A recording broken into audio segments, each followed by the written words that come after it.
problem based on rational term.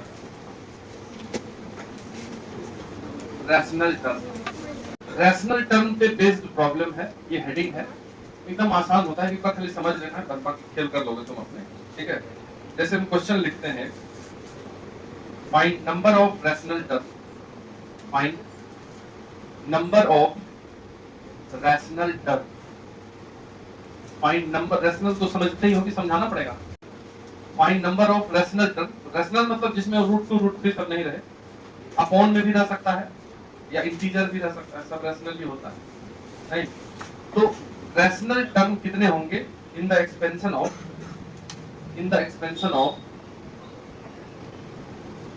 Root 3 plus root 2 to the power 1000। इसके expansion में total कितने term होंगे? 1001। Power अगर 1000 है तो कितने टर्म में टूटेगा? 1001। इसका मतलब 1001 में से कुछ टर्म इरेशनल हो जाएंगे और कुछ टर्म रैशनल। तो गिनती करके यही बताना है कि कितने टर्म रैशनल होंगे। तो देखो, अगर कोई बच्चा इसको ऐसे ही सॉल्व कर ले, रूट 3 प्लस रूट 2 पे पावर 1000, तो शुरुआत में लिखते हैं हम 1000 C0। पहला रूट 3 पे पावर और दूसरा रूट 2 पे पावर। रूट 3 पे पावर इन दोनों का माइनस 1000 और रूट 2 पे पावर ये नीचे वाला। क्या ये टर्म रैशनल है?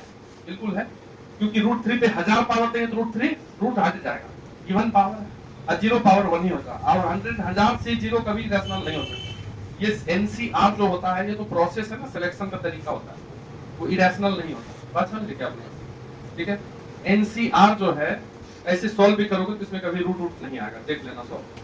तो ये इसके बारे में नहीं सोचना है, इस दोनों के बारे में सोचना है। ये भी रैशनल, ये भी रैशनल, तो रैशनल वाई टोटल प्लस अगला टर्म होगा 1000 C1। रूट 3 का पावर घटाएंगे, 1000 से कितना घट जाएगा, और रूट 2 पे पावर बढ़ जाएगा। इन दोनों पावर को जोड़ने पर 1000 ही आना चाहिए। तो ये इरेशनल है कि नहीं? रूट 2 बच जाएगा, इसमें भी रूट बच जाएगा, 999 पावर है। फिर 1000 C0 2, रूट 3 का पावर 998 और रूट 2 का पावर 2। फिर ये क्या हो गया?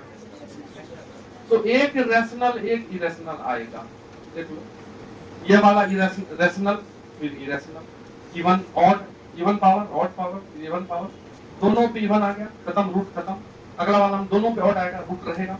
तो एक ऑड एक इवन, मतलब एक रैशनल एक इरेशनल टर्म दिख रहे हैं।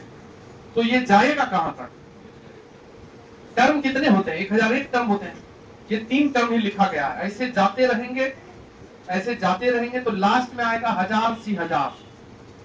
ये वाला 0 से शुरू होगा, नीचे वाला 0 से शुरू होते होते जितना पावर है उतना तक जाएगा, इससे आगे नहीं निकल सकता। 1000 C1000 और रूट 3 पे पावर पूरा 1000 माइनस 1000 घटा, और टोटल रूट 2 पे पावर 1000 नहीं।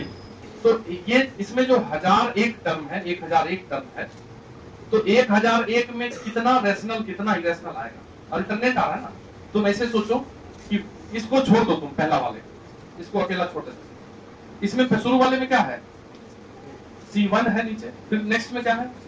फिर C3, इस तरीके से 1000, मतलब 1 से लेकर के 1000 तक।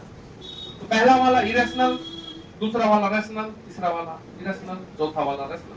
तो 1 से 1000 में 500 क्या आएगा? 500। एक को इसको छोड़ दिए, ये कैसा रैशनल है ना, दिख रहा है, इवन पावर। तो total number of rational term कितने हैं? 501 टर्म। ऐसे देख के बनाना पड़ेगा, मतलब ऐसे नहीं बनाएंगे। ठीक है, ये हम तुमको पहले समझा दिए कि देखो, समझ सकते हो कि कितने रैशनल कितने इरेशनल आएंगे। ठीक है, अब हम इसको कैसे बनाएंगे, हटा देते हैं। ठीक है, ये ऐसे ही समझाने के लिए है। अगर बाद में तुम अपने से देख लेना, लेक्चर देख के भी इसको कवर कर सकते हो वापस। अब हम इसको कैसे बनाएंगे? देखो, अगर हमको उसके एक्सपेंशन का जनरल टर्म लिखना है तो कैसे लिखेंगे? बोलो। TR+1 equal to NCR, root 3 पे पावर इन दोनों का माइनस और रूट 2 पे पावर R, ऐसा होगा। तो ये हो गया 1000 CR। रूट 3 को क्या लिखते हैं? 3 पे पावर हाफ, तो 3 टू द पावर हाफ गुना ये, तो 1000 माइनस R/2। रूट 2 को लिखोगे 2 to the power half, half into R कितना हो जाएगा? R/2। ये रैशनल ही होता है, इसको रैशनल होना है और उसको भी रैशनल होना। तो देखिए अगर कोई बोले 2 to the power r by 2 को रैशनल होना, तो रैशनल होना है तो ये r यदि 2 से कट जाएगा तभी ना रैशनल होगा। r की जगह 1 लिख दो, तो क्या ये 1 2 से कट रहा है, इसलिए वो इरेशनल है। लेकिन r की जगह 4 लिख दो, कट जाएगा कहीं, तो 2 पे पावर 2 हो जाएगा। तो इसको रैशनल होने के लिए इसको उसको पहले इसको देखते हैं। यहां पर 2 to the power r by 2 to be rational, इसको रैशनल होने के लिए r, ये r must be divisible by 2, नहीं r 2 से कट जाना चाहिए। डिविजिबल बाई 2 ऐसे लिखते हैं 3 डॉट, इसको बोलते हैं r must be divisible by 2, ठीक है, डिविजिबल बाय, ये नोटेशन है। तो ये हम समझ गए कि इसको जब रैशनल होना है तो r को 2 से कट जाना चाहिए, और इसको जब रैशनल होना है and 3 to the power 1000 minus r by 2 to be rational, इसको यदि रैशनल होना है तो ये जो 1000 माइनस r है ये मस्ट बी डिविजिबल बाई 2। समझे कि नहीं समझे? अब तुम ही बताओ कि इन दोनों बात से क्या कंक्लूजन निकल रहा। तुमसे कोई पूछे कि 1000 माइनस r 2 से डिविजिबल है तो r क्या होगा, क्या बताओ? इवन नंबर, मतलब 2 से डिविजिबल। 1000 में से क्या घटाएंगे कि 2 से कट जाएगा? 2 घटा लो, 0 घटा लो, 4 घटा लो, 3 घटाओगे तो नहीं ना होगा। तो इससे भी यही मतलब निकल रहा, दोनों एक ही बात बोल रहा है। ये क्लियर बोल रहा है r इज डिविजिबल बाय 2, ये थोड़ा घसका के बोल रहा है, समझ रहे हो? ये भी r from 1 and 2 we can say, from 1 and 2 हम कह सकते हैं कि r is divisible by 2 only. और r क्या है, एबीसीडी में आता है। r क्या है बताइए? 0 है। nc मतलब 1000 c 0 से शुरू होता है, यही है r। फिर अगला वाला में 1000 c1, यही है r। फिर अगला वाला में 1000 c2। तो ये 0 1 2 3 कहां तक जाएगा भाई? 1000 तक r है। इसमें से कौन कौन r 2 से डिविजिबल है? 1 से लेके 1000 तक में 500 होता होगा इवन नंबर और 500 ऑड नंबर, ये 0 एक्स्ट्रा है, समझ रहे हो? इसलिए कितने टर्म हो गए? 501। जो 2 से डिविजिबल r होगा 0 से लेके 1000 में कितना होगा? 501। तुम 1 से 1000 में आधा आधा कर लो, ये 0 एक्स्ट्रा हो गया, ठीक है। तो नंबर ऑफ, इसलिए नंबर ऑफ r, ठीक है, which is divisible by 2 is 500 plus 1। ये 1 अलग से क्यों लिखे? ये 0 वाला भूल जाओगे बाद में। 501। इसलिए नंबर ऑफ रैशनल टर्म, कितने टर्म रैशनल हुए? 501 टर्म। गिनती करके बस बताना है। 501 टर्म निकालने नहीं बोलेगा, 501 को टर्म निकालने थोड़ी बोलेगा। ये दो को निकलता तो निकालने बोलेगा। 501 टर्म रैशनल है। तो लिख लीजिए, इसका दूसरा क्वेश्चन बनाएंगे। फाइंड, देखो, find sum of all rational term, find sum of all rational term, all rational term in the expansion of, find sum of all rational terms in the expansion of root 2 plus 3 to the power 1 by 5 to the power 10। तो देखो 10 power है तो आसान हो गया, term ही 11 है total. 10 power है तो टर्म कितने? 11। उसमें ज्यादा ज्यादा कितना रैशनल होगा? अब यार ये नहीं कि हर क्वेश्चन में 6 होगा कि आधा करके एक जोड़ देंगे, वो तो उसका आंसर था। इसमें तुमको निकालना पड़ेगा, ऐसे थोड़ी बनेगा।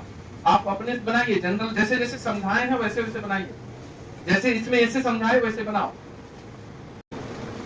tr plus 1 equal to 10cr root 2 पे पावर और 3 पे पावर 1 by 5 पे पावर। तो रूट 2 पे पावर कितना? 10 माइनस r, और यहाँ r, तो 10cr। रूट 2 को क्या लिखोगे? 2 पे पावर हाफ, तो 10 माइनस r बाई 2, और 3 पे पावर 1 by 5 इंटू, तो r बाई 5। बताइए, पहला बात कि 3 to the power r by 5 to be rational, इसको रैशनल होने के लिए r must be divisible by 5। और दूसरा 2 to the power 10 minus r by 2 to be rational, इसको रैशनल होने के लिए 10 minus r must be divisible by 2। अच्छा बताओ, 10 में से क्या घटाएंगे? 2 से कट जाएगा, इवन ही नंबर। 10 में से 0 घटाओ, कटेगा। 10 में से 2 घटाओ, 3 घटा सकते हैं। तो इसका मतलब हुआ कि ये r भी डिविजिबल बाय 2, ये r। ये दूसरा हो गया। तो पहला लाइन बोल रहा है कि r डिविजिबल बाय 5 और दूसरा बोल रहा है कि r डिविजिबल बाय 5। तो ऐसा नंबर बताओ जो 2 से भी कटे 5 से भी कटे, तो जो 10 से कटे। इतना बुद्धि होना चाहिए डिविजिबिलिटी। पढ़ाएंगे डिविजिबिलिटी फिर से, ठीक है। क्या हो गया अपने हंसते हो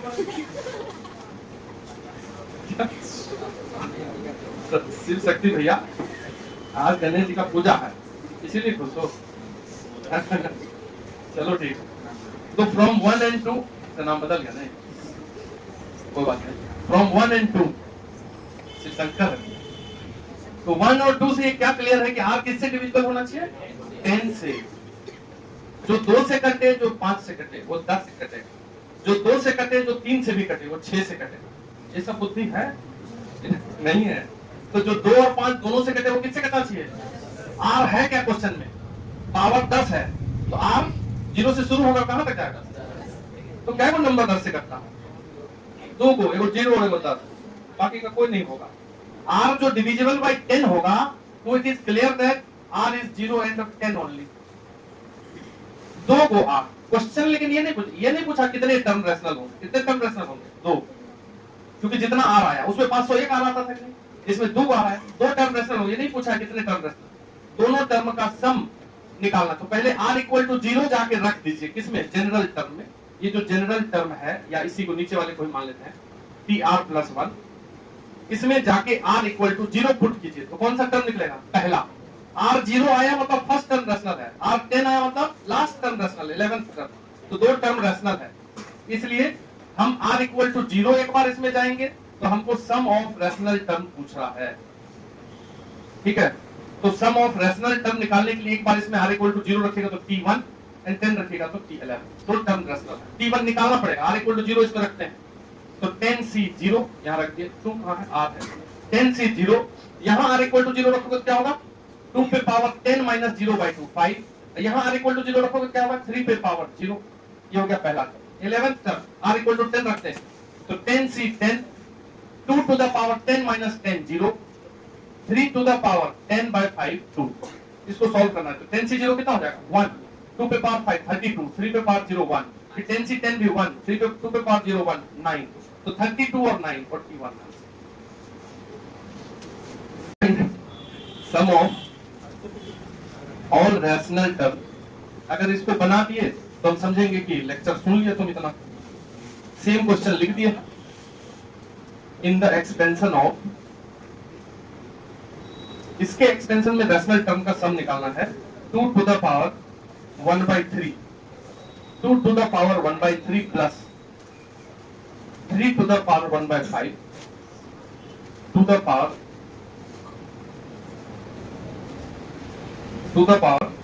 क्या लिखा हुआ? पावर 15 अच्छा है, 16 ही टर्म है, छोटा ही आएगा, ठीक है। 15 पावर। तो इसके सेम क्वेश्चन हो गया कि नहीं हो गया? तुमसे बनना चाहिए, इसके आंसर तक सभी लोग पहुंचेंगे अपने से, ठीक है, कोई हेल्प नहीं। पिछला एक कल वाला क्वेश्चन है, फाइंड